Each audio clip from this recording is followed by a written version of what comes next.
From Chicago's Can TV, a look at the week's events is reported in the newspapers, in the blogs and online, and on radio and TV. This is Chicago Newsroom. Well, hi there, and welcome to another edition of Chicago Newsroom here on Can TV. I am Ken Davis, and let's look at it this way. We are lucky to be alive in interesting times in Chicago. If you've been around Chicago for a while, you would have to agree that we have not seen a time, we have not seen a period in our lives, in our political lives, that match this in a very, very long time. Front page of the paper today, a Chicago police officer being indicted. That hasn't happened for 35 years. We have a mayor who is on the ropes and fighting for his political life. I mean, really, that's not just saying it, it's true. And we have some elections coming up that really have a potential for sort of rewriting a little bit of political history in Chicago. So these are the times when we go to our elders and we ask wise people who've been around for a while, what the heck is going on? And one of my favorite people to turn to is Phillip Jackson from Black Star Project here in Chicago. Welcome to the show. Thank you. It's so good to see you. I haven't seen you for a long time. We worked briefly together at the city of Chicago. Those were the days. Our careers paths crossed there. You went on to found the Black Star Project. You want to tell us in a few seconds what that thing is? Absolutely. Mentoring, tutoring, parent development, college preparation, career exposure. So we're working in a way that I don't think is really happening in a comprehensive fashion.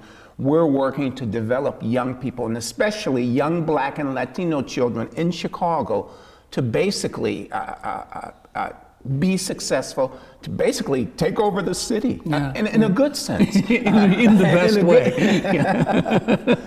Yeah. Well, and I find that really interesting because, of course, your background is you actually ran the CHA for a while. I did. And you went on to worked Chicago in the Public mayor's Schools. office, You worked in the mayor's office. CPS, right.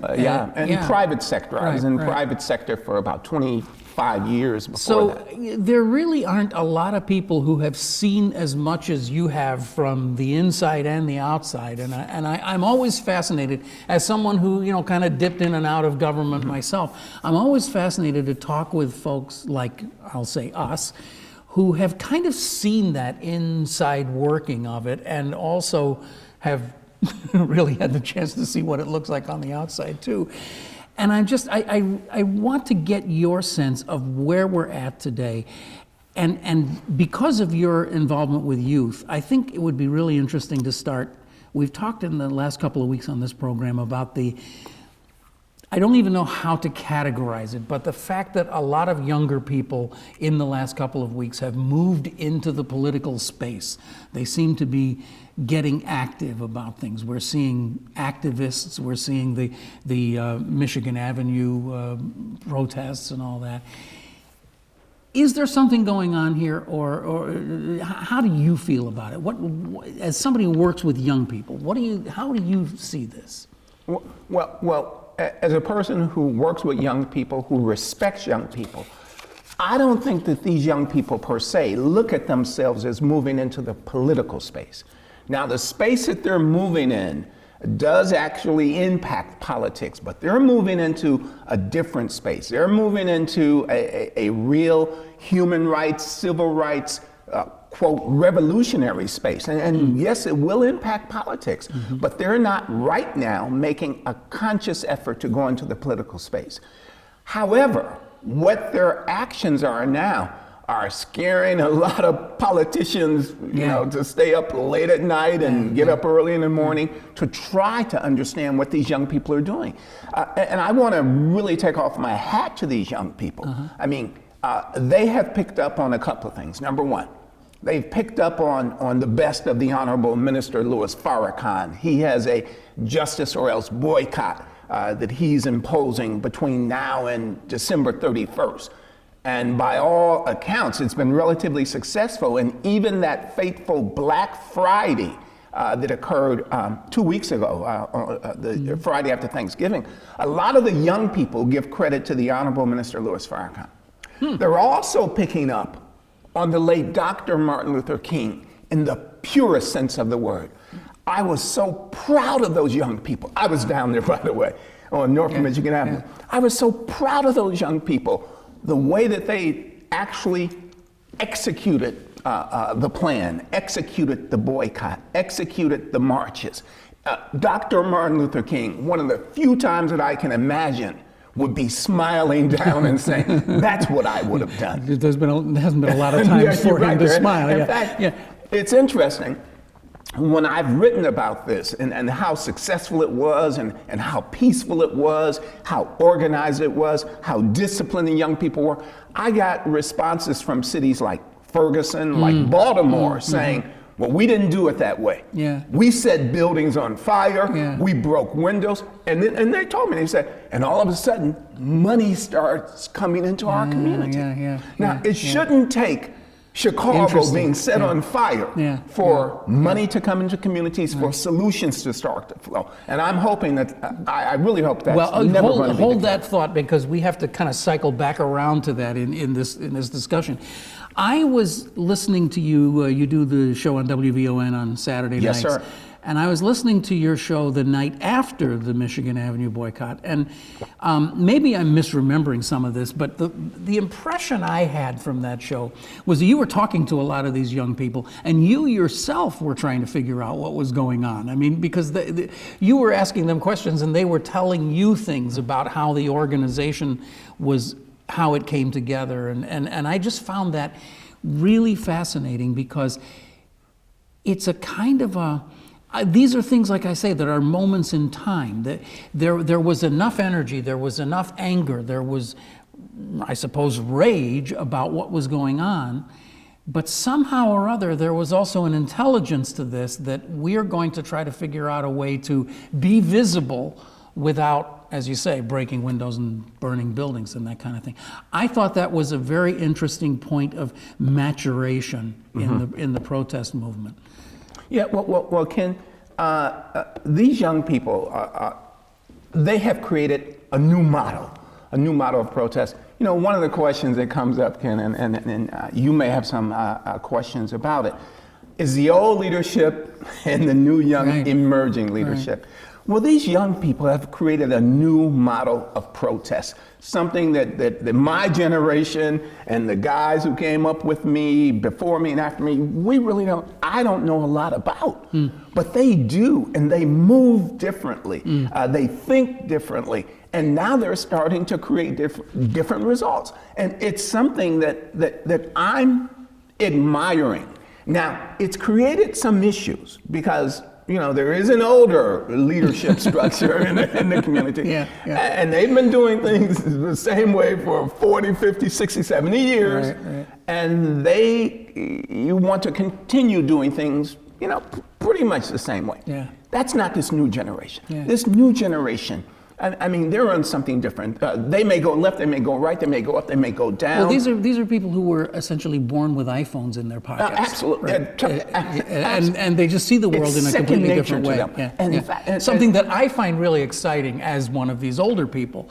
I'm really envious of it. I really am. I'm kind of jealous of it. Well, and so as much as anything is responsible for what happened on North Michigan Avenue, which was magnificent, it was the connectivity of the young people. It was their ability to organize, to move faster than what the city of Chicago, faster than what the Chicago police could respond in.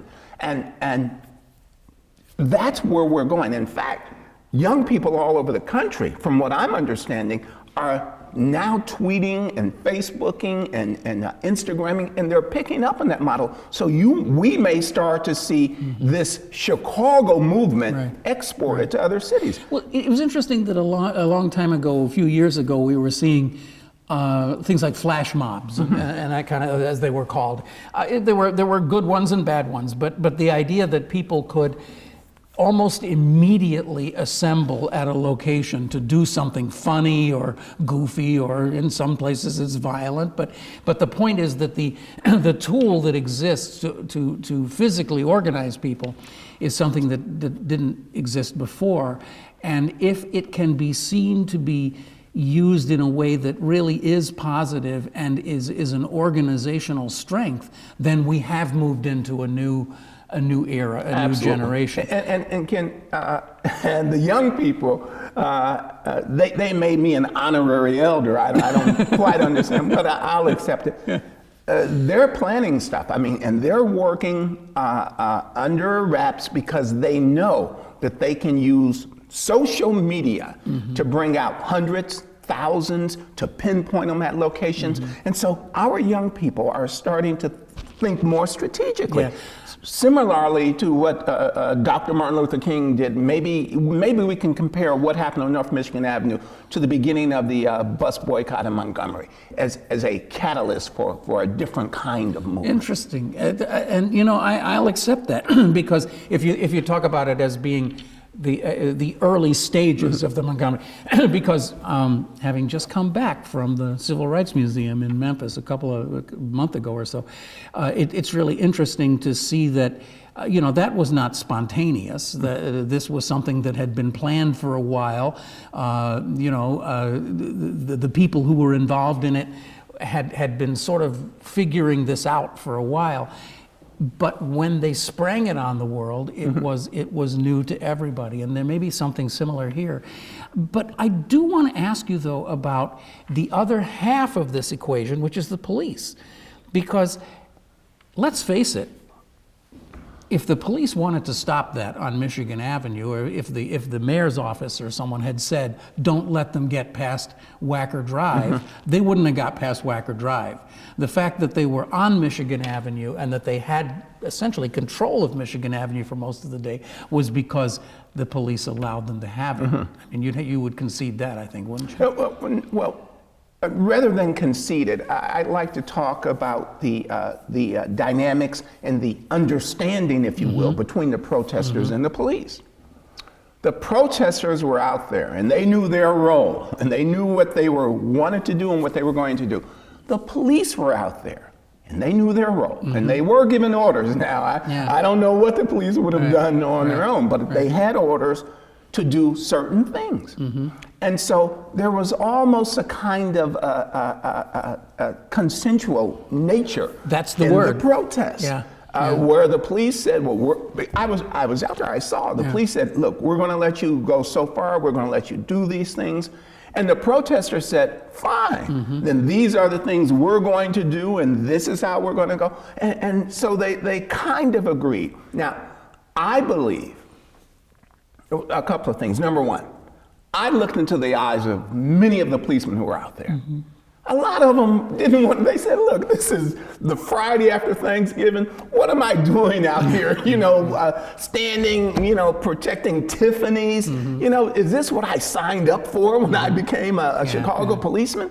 And I looked, and of course I looked at the protesters, and there was almost an understanding. In fact, at the event, I even saw some of the protesters and policemen hugging after the event, or shaking hands. Shaking hands, yeah. And so, but still, I believe, as you said, that if the protesters had made one false move, the police would have vamped on them. I believe that.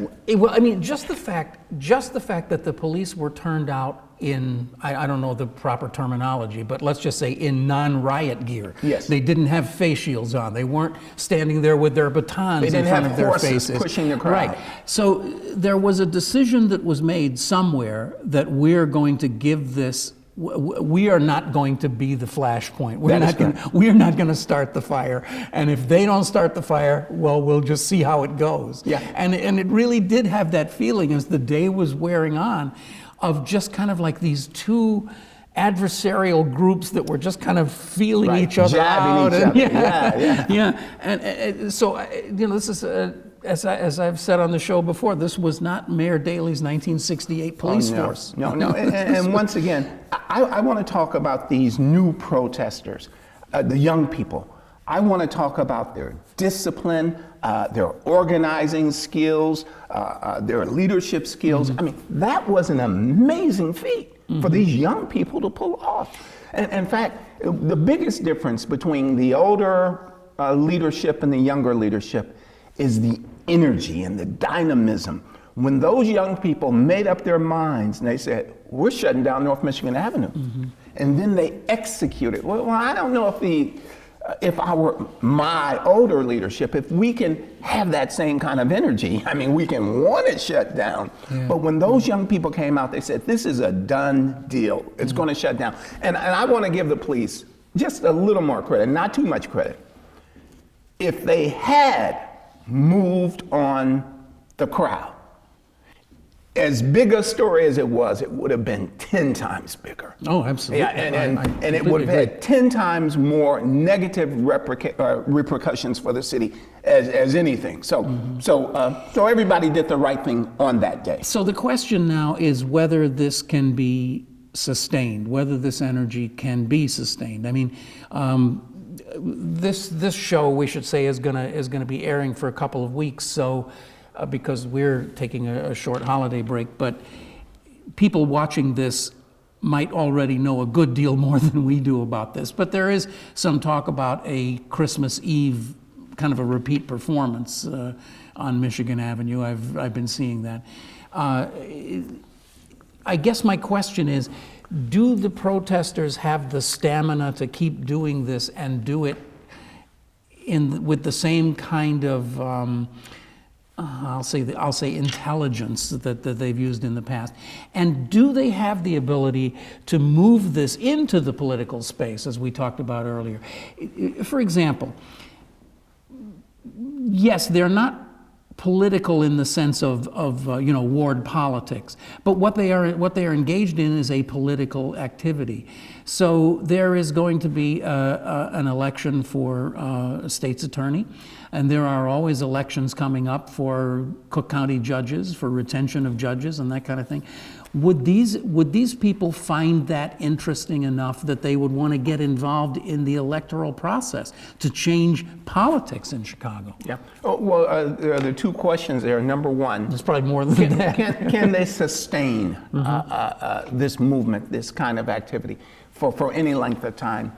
And you mentioned that you have heard, and I haven't heard yet about what's going to happen on my Christmas sources, Eve. the Chicago Sun-Times. Okay, so. Right. But I've heard many other things. And so one of the beauties of this new young leadership is that they don't have that same kind of central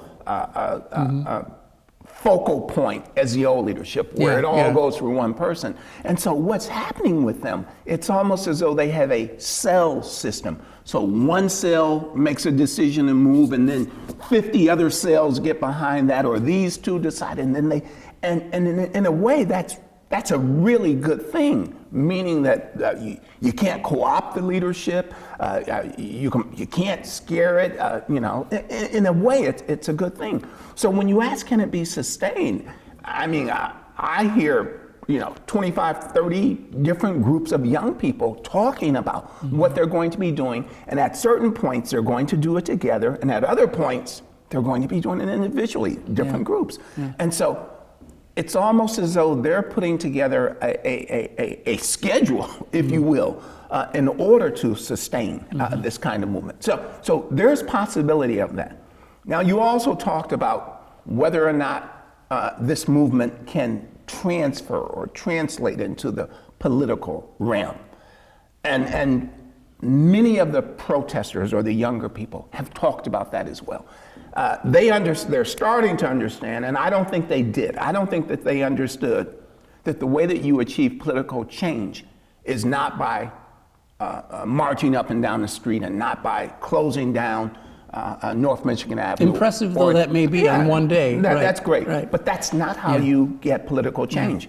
They want political change, and I believe that there's a maturing of this new young generation of leadership, and now they're starting to look forward. And so, they claim Superintendent McCarthy as a small victory, and now they're looking down the road, and now they're actually studying what it will take in order to achieve the kind of change that we're talking about. But what I'd like to say at this point is, this cannot be about personality. So it can't be, we got rid of a state's attorney, we got rid of a police superintendent. I mean, those are personalities.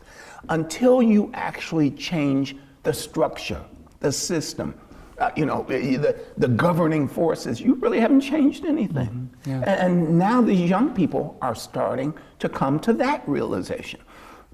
They've lived, even the young as though they may be, some of them, I think the senior ages of these leaders are between 30 and 40, maybe 42, 43. Mm-hmm. But they lived through and they've seen personality changes. And they've seen that really doesn't change very much. So whether it's, Jody Weiss or whether it's McCarthy or those before, has the police department really changed? Mm. And so now with this new sophistication, they're realizing that it has to be cultural and structural change. Otherwise, it's not change at all. And one of the things I want to say, Bruce, I even think that there's still a little naivete on the part of this, not just of the new young leadership and not just on the part of the older, but on the part of City Hall and the powers that be as well. Nothing's going to change in Chicago when we say, well, we want more black policemen. Mm-hmm. Well, okay, we want more black policemen. But in Chicago, only 7% of black boys read at a proficient level in the 8th grade. Yeah. And that means you're not going to have black policemen. It means you're not going to have a black middle class. Yeah. And so it's wonderful to want it, but unless you start doing the things now that are going to impact this city 15, 20, 25, 30 years from now, there's not going to be change. And that's why you did what you did. That's why you seriously, I mean, it is. Because it's so weird how we have so many conversations at this table and they all lead to the same place. They all lead to if you don't have investment, if you don't have jobs, if you don't have community. That is correct. Then all these other things you're talking about are on the periphery. That is correct. And you They're can cosmetic. move them around and play around with them all you want. You have to start dealing with the basics, and that's hard.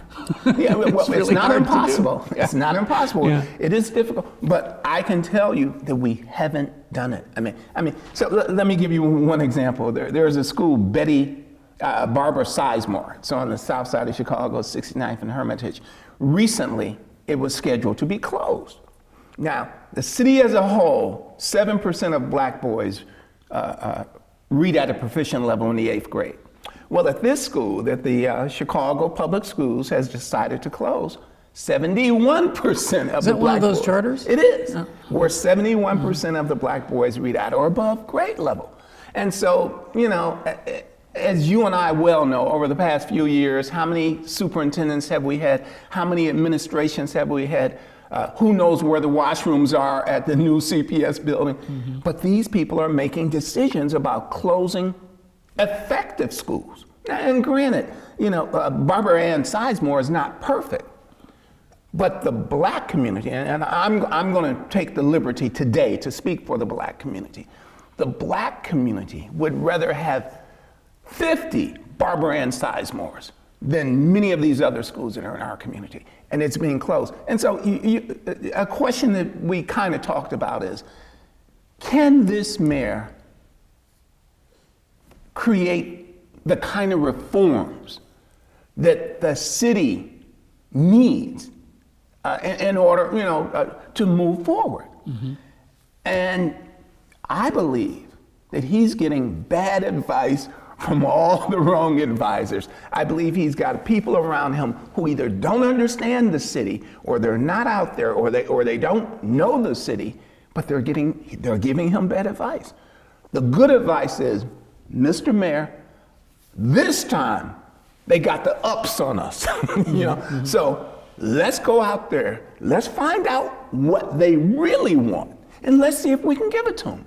Are you buying this whatever it is, listening tour that as we're speaking, the mayor has been spending a lot of time, he says, on the south and west sides and talking to police and bringing police and community people together for conversations? I would love to be involved in those conversations. So my point is, you cannot have a serious conversation about developing black youth in Chicago without coming to a Black Star or a place like Black Star.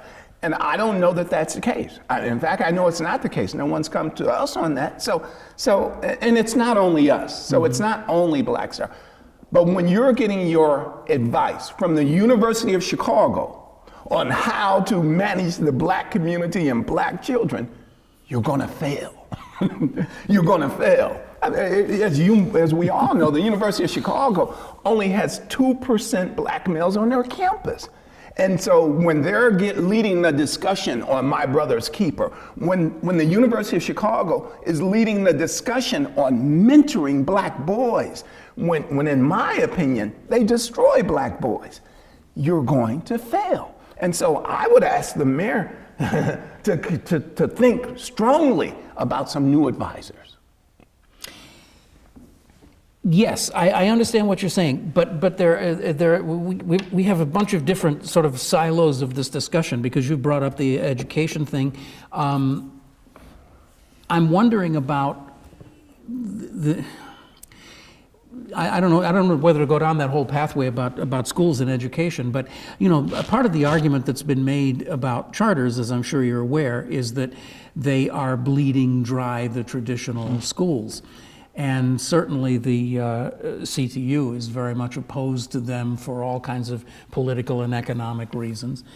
Are you saying that you think that maybe the time has come to just kind of jettison the traditional schools and go with a more private-based education system? Is that what I think I'm hearing you say? No, I'm not saying that.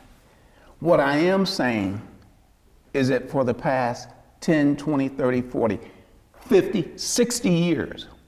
What I'm saying is that education in Chicago, education in America has failed Black children. Yeah. So I am saying that, totally. Now, I'm saying, well, what works? What works to educate Black children? So I'm not sold on the charter model. I'm not sold on our current public education model. I'm not sold on the voucher model. Yeah. But I don't hear other people asking the question that I'm asking. What works to educate the children who are least educated in our city? What works to educate the children who, if they are properly educated and successfully educated, they will add the most value to our city? No one's asking that question. So you're saying none of these models work for you at the moment, and obviously they don't. One of the things that has occurred to me and that we've discussed here in the past is that I can't help but believe that our city fathers have come to a point, and I think maybe this predates Rahm Emanuel, where they've said, you know what, we've pretty much lost a generation here. There's a whole swath of the city where, as you say, 7% proficient. Let's just kind of start over. Let's bring in new schools, new ways of doing things, and these kids that we've lost, we're just gonna have to triage. We're gonna have to just let them go. Do you think that's happening? Yes. Yeah. I think it's happening. I reject that as a notion, though, and I absolutely think it's happening. I believe that we can help, and by the way, we're not talking about 7%, we're talking about 93%. I believe you can't write off 93% of the Black boys in Chicago. It's unconscionable to write them off if that's what's happening. And by the way, in ways, I believe that is happening. And so what I'm looking for, when you asked me about charter versus public education, I'm not really interested in either of those. And if we've got to close every school, charter, public, Catholic, etc., in order to come up with a way to successfully educate Black children, I'm willing to do that as well. Or I'm willing to work with whoever, whether it's the teachers, the principals, the gangbangers, preachers, we'll work with anyone who can help us create a viable education model. And let me tell you why. Nothing's going to change for Black Chicago if education doesn't change. I would say that's just an absolute, indisputable fact. But nothing's going to change. Yeah. And so if we're not focusing on that, and I'm telling you, we are not focusing on that, then what are we doing? And so this is what we do at Black Star. Number one, we focus on rebuilding the family and community first. The family is the building block of society. If you don't have strong families, you don't have strong bricks in order to build your house. We do not have strong families in the Black community, and I see almost no attention going to that. Number two, mentorships. The best mentors in the Black community, it's not the Boys and Girls Club, it's not Big Brothers, Big Sisters, it's not the churches. The best mentors in the Black community are the street gangs, Gangster Disciples, Blackstones, Four Corner Hustlers, Vice Lords. Those are our best mentors. Now, I may not How do you mean by when you say best? I mean, those are the people most effective? who make the most commitment and most effort to bring young Black boys into their organizations. That's a horrible thought. That is, it's not a thought, it's a reality. Yeah. And so until we can actually create a system that can defeat that system, very little is going to change. Once again, I see lip service being paid to it. Oh, we should mentor our boys. Oh, Black boys need mentors. That's lip service.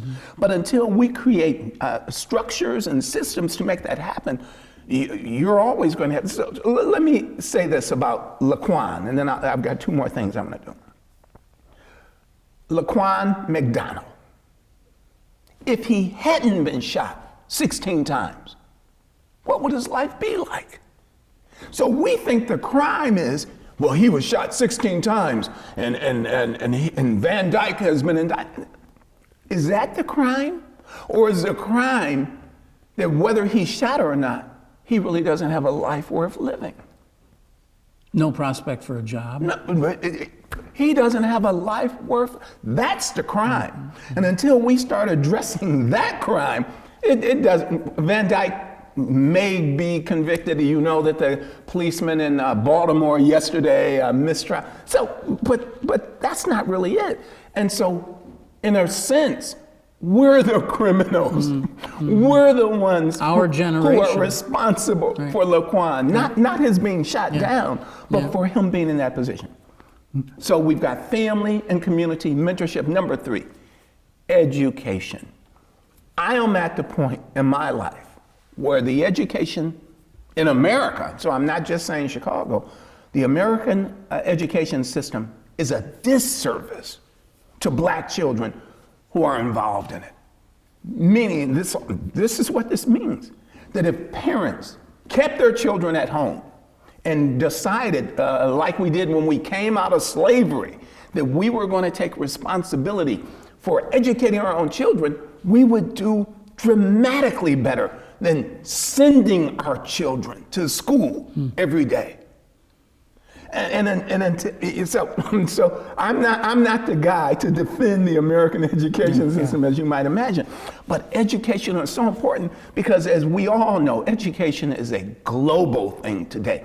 So when I was growing up, they said, Phillip, if you can be as smart as them little boys on the West Side, you're gonna be fine. I said, West Side? That was my competition. Today, our children, every child in Chicago is competing with children from West Afghanistan, West Berlin, West Beijing. It's a global game. And I'm speaking for the city now, in Chicago, we are not preparing our children for this war. Wars aren't going to be fought anymore, I don't believe, like they were in the past. The Great War, the Good War, World War I, II, where men, lift guns in mass and shoot each other. It's going to be fought in the classrooms, in the hearts and minds of our children. And that's where we're losing this next war right now. A thing that really personally annoys me very much is that when things boil over and the political class has to find a way to sort of calm things down, one of the things that gets put on the table is more job training. And I just always look at that and I say, great, job training for what? We don't have jobs. There are not jobs for these people to go into after you've trained them to be computer programmers or whatever it is that you think you're training them for. it ties into the education thing. We don't have enough jobs in our economy for our own people. And when we don't have enough, it's a kind of a musical chairs thing, isn't it? And the people who have the power to grab a chair will grab one, and the people, guess who the people are who are left out with no chair at the end of the thing? We were talking actually before you arrived this morning, some of the crew and I, about the gig economy and how we joke about it a lot, but it would be really pretty tough today to be a 25, 28, 30-year-old person who is at that point in your life when your life is supposed to be coming together, when you're supposed to be, if you want to, creating a family, but certainly having a life that has some economic roots and some firm plantation, and there are not jobs that can provide that for you. I mean, this is... I'm not trying to say that one is more important than the other, but it is the A and the B of the education piece, because if you don't have the education, you can't get the job, but if you don't have the job, the education isn't even worth anything. Yeah, well, those are my 4 points: family and community, mentorship, education, and economics, entrepreneurship, and employment. Right. And there absolutely is a new model for employment. As you have stated, if we're training people to go get jobs, we're wasting time and money. And their time. We're wasting their time. And their time. Right. But that's what we're doing. Right. That's absolutely what we're doing. And so we have to have a new global kind of mindset in terms of employment. See, this is where I get excited when I start hearing this kind of conversation, because, all right, let's go back to earlier on. We were talking about how social media and let's just call it modern media allows people to connect in ways that they never connected before. So we see Uber, we see Lyft, we see these companies that just spring up out of nowhere overnight. Whether you like them or hate them, they do create work for a lot of people. They can create work for a lot of people. The new thinking, the new generation has the likelihood that it could recreate the best parts of what used to be called, Bronzeville and Black Chicago. I mean, we've all read of those times in the 20s and 30s when segregation kept the black community so tightly forced into geographic areas that it was forced to essentially to defend for itself, to be with itself. So it created its own lawyers, it created its own entrepreneurs, its own doctors. And the irony of all of this is that when open housing began to blow that apart so that people could move into the communities that they wanted to move into, at least to some extent, it began to pull that economic model apart. Well, maybe it's time, maybe the chance is here now for this new economic model to begin, where people, and it doesn't have to be just black people or just Latino people or anything else, but people of a certain interest group can create their own entrepreneurial worlds and begin to rebuild this culture and this society. And maybe we don't even need formal education at this point. Maybe people are educating themselves. I don't know. Yeah. Well, but the idea of sitting in a classroom for 8 hours and learning stuff that you don't need is just it just seems like so 1930 to me. Ken, you actually sound like the Honorable Minister Louis Farrakhan. I've never been told that before. I'm telling you.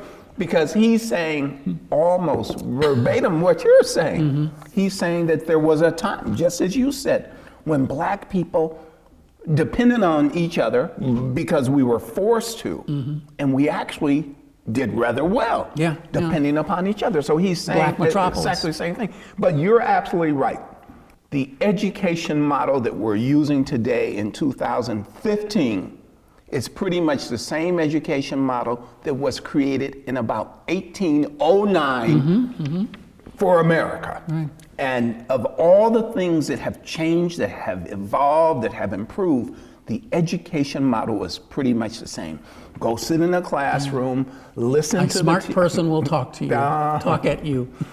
And what you're saying, and this is the new world that we live in, as you so stated. You can be self-educated. We live in a world where you can Google or Khan Academy or you can get as good or better education as going to Harvard or Yale or Princeton or University of Chicago or Northwestern if you want to. And so what we have to do, we have to give these young people a reason to want to. And that's where we have fallen down as a community, as a society.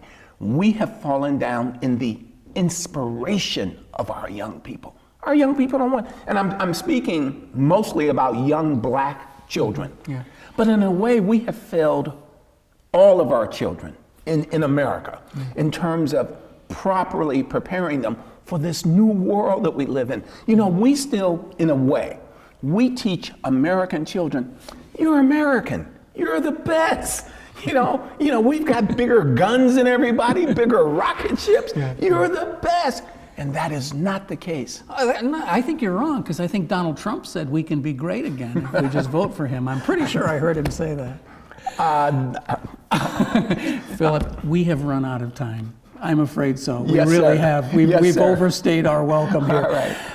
You got to come back. We have to talk to you some more, because I think you have some really great points of view here, and I'm really pleased and honored to have had you on the show today. Hey, I really appreciate this, Ken. Thanks for the opportunity. Phillip Jackson is the director of, founder of, the big guy over at, our organizations are much flatter today, so there's no big guy anymore.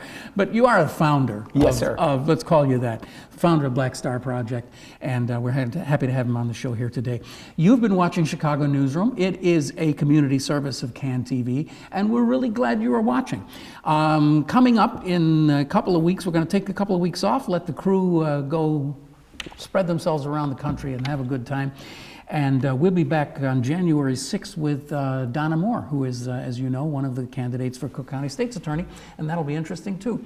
So happy holidays to you, Happy New Year. If we don't see you before then, thank you, and we'll see you real soon on Chicago Newsroom. I'm Ken Davis, thanks, bye-bye.